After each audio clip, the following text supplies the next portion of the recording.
बोलबम की सच्ची घटना। एक शिव भक्त बुढ़िया की कहानी। एक बुढ़िया थी, उसका एक बेटा और एक बहू था। उसका बेटा नालायक था, अपनी माँ के कहना नहीं मानता था। बहू भी बहुत झगड़ालू थी। बहू भी अपनी सास की कदर नहीं करती थी। बुढ़िया शिव भक्त थी, भगवान भोलेनाथ की पूजा करती थी। सावन का महीना आ चुका था, सभी लोग बोलबम जा रहे थे। तभी बुढ़िया को सपना आता है कि बुढ़िया ने जब उसका कोई संतान नहीं था तो भगवान से उससे मन्नत मांगी थी कि हे भगवान, अगर मेरा बेटा हो जाएगा और मेरे घर में बहू आ जाएगी तो मैं अपने बेटे को बोलबम भेजूंगी। भगवान शिव गुरु उसके सपने में आते हैं और उसे याद दिलाते हैं।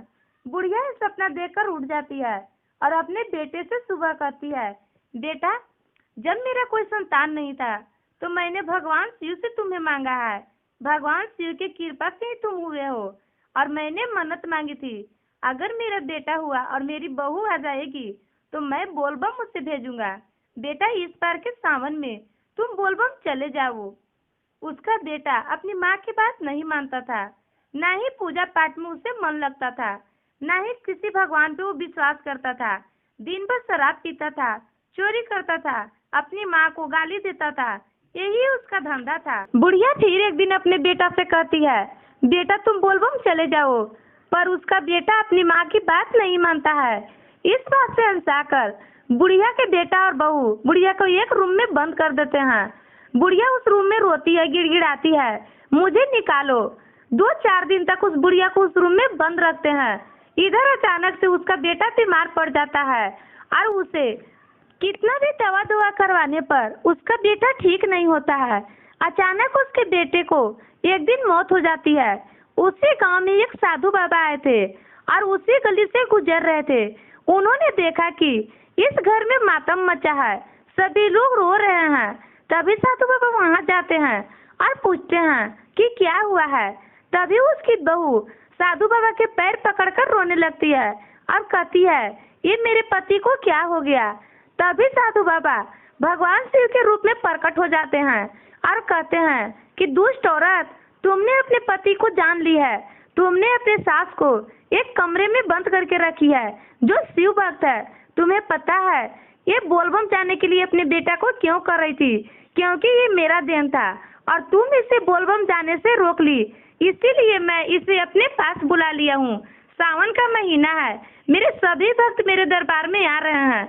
मैं पृथ्वी पर अपने भक्तों को मनोकामना पूर्ण करने आता हूँ। इस बुढ़िया को भी मैंने मनोकामना पूर्ण किया था और ये बुढ़िया मुझे वचन दी थी, क्योंकि ये इसका संतान नहीं, ये मेरा संतान है। मैं अपना संतान इस बुढ़िया को दान में दिया था और तूने इसे गलत रास्ते पर भटका दिया और मेरे दरबार में जाने से रोका। मैं तुझे कभी माफ नहीं करूँगा।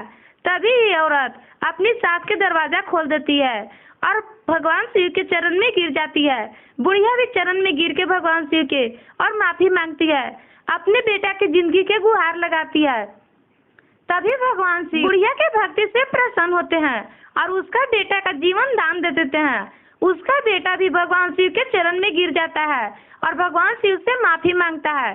भगवान शिव वहां से नक्षिपित हो जाते हैं। उसका बेटा फिर तैयार होता है, अपने माँ से माफी मांगता है और बोलबम के लिए निकल जाता है।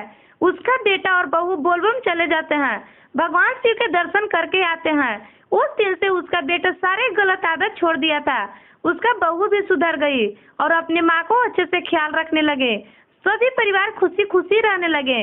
सभी लोग बाबा के भक्ति में लीन हो गए। अगर आप लोगों की कहानी पसंद आए तो हमारे चैनल को सब्सक्राइब करें। वीडियो पसंद आए तो वीडियो को लाइक, कमेंट, शेयर करें।